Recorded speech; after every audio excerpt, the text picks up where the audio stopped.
बिस्मिल्लाहिर्रहमानिर्रहीम। अस्सलाम वालेकुम। आज मैं बहुत मजेदार no bake chocolate biscuit cake बनाना सिखाऊंगी जिसमें बेकिंग का इन्वॉल्वमेंट नहीं है। बहुत आसान रेसिपी है। तो इसको बनाने के लिए हमें चाहिए होंगे डाइजेस्टिव बिस्किट्स 800 ग्राम। इनका आप हाथों से छोटा छोटा चूरा कर लीजिएगा, यानी हाथों से तोड़ लीजिएगा। और 100 ग्राम या 1 कप दरदरे से कूटे हुए अखरोट, जिन्हें आप ड्राई रोस्ट कर लीजिएगा।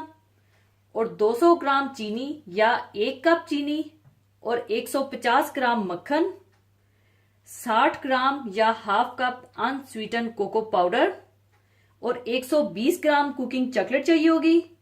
और 240 मिलीलीटर पानी और हाफ कप या 120 ग्राम फुल फैट व्हिपिंग क्रीम और 1 टीस्पून वनीला एसेंस चाहिए होगा। और थोड़े से अखरोट, जिन्हें आप ड्राई रोस्ट कर लीजिएगा, गार्निशिंग के लिए चाहिए होंगे। सबसे पहले आप डाइजेस्टिव बिस्किट्स में ये ड्राई रोस्ट हुए अखरोट डालकर मिला लीजिए।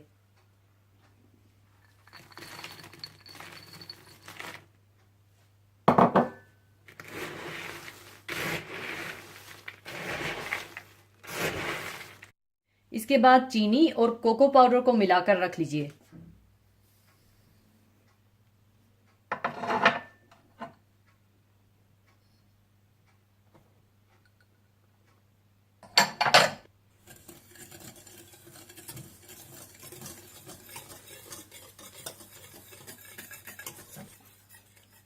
और फिर इसमें थोड़ा थोड़ा करके पानी मिला लीजिए।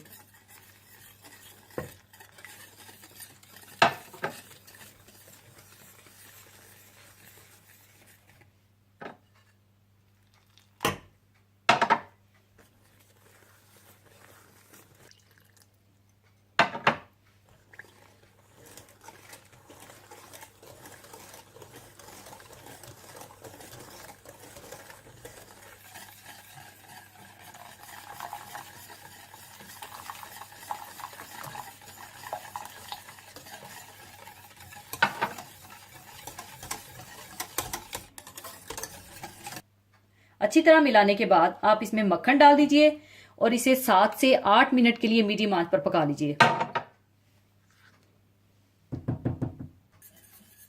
7 से 8 मिनट बॉईल करने के बाद आप इसे चूल्हे से उतार लीजिए और 10 से 15 मिनट के लिए थोड़ा ठंडा होने के लिए छोड़ दीजिए। और जब ये मिक्सचर ठंडा हो जाए तो आप इसमें वनीला एसेंस डालकर मिला लीजिए।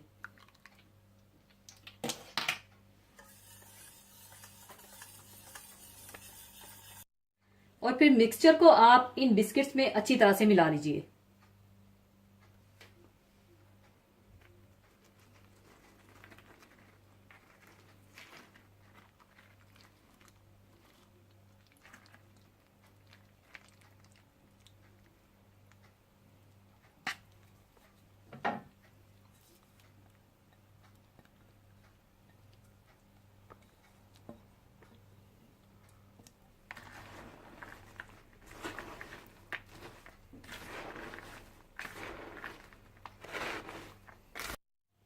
और फिर तकरीबन 9 इंच का केक मोल्ड ले लीजिए और नीचे आप बटर पेपर लगा लीजिएगा।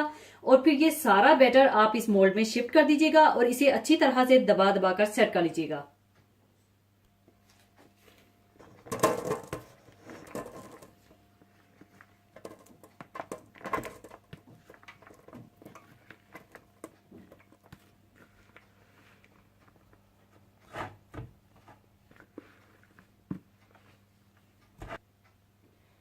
और इसको आप इस तरह से अच्छी तरह दबा दबा कर सेट कर लें।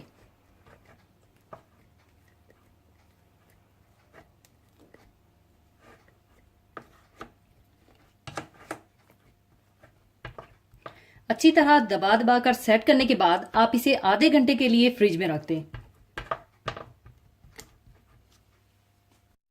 और दूसरी तरफ आप क्रीम को गर्म कर लीजिएगा और इसमें आप कुकिंग चॉकलेट डालकर अच्छी तरह से मिक्स कर लीजिएगा।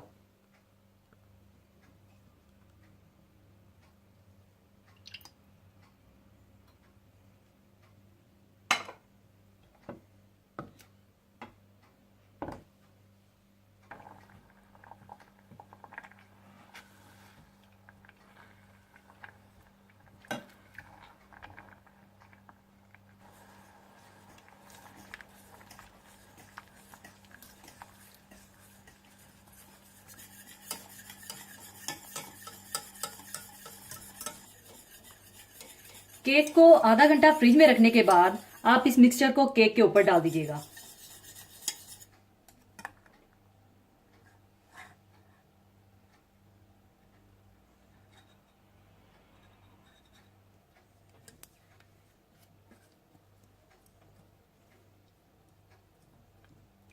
और अच्छी तरह से इस तरह से फैला लें।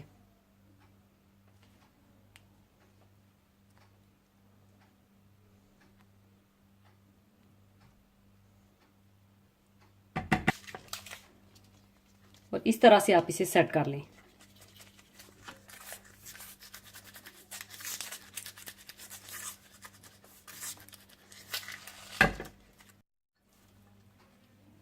और इस तरह से आप ऊपर अखरोट डाल लें।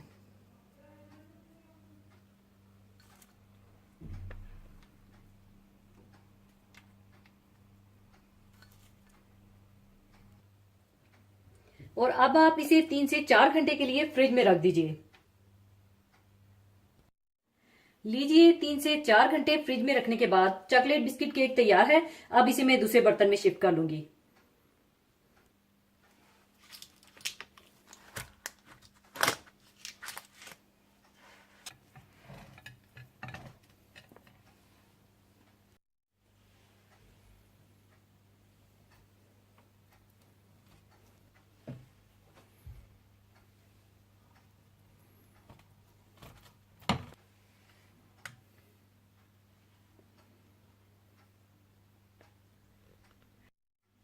लीजिए 9 बेक चॉकलेट बिस्किट केक तैयार है। जरूर बनाइएगा। और जाने से पहले एक हदीसे पाक शेयर करना चाहूंगी।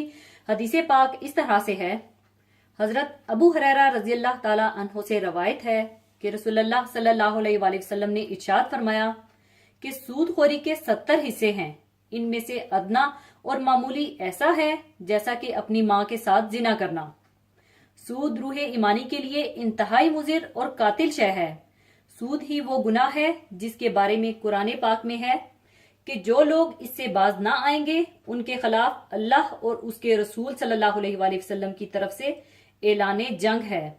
इससे मालूम होता है कि अल्लाह और उसके रसूल सल्लल्लाहु अलैहि वसल्लम के नजदीक ये गुनाह दूसरे सब गुनाहों से बड़ा और गलीज तरीन गुनाह है।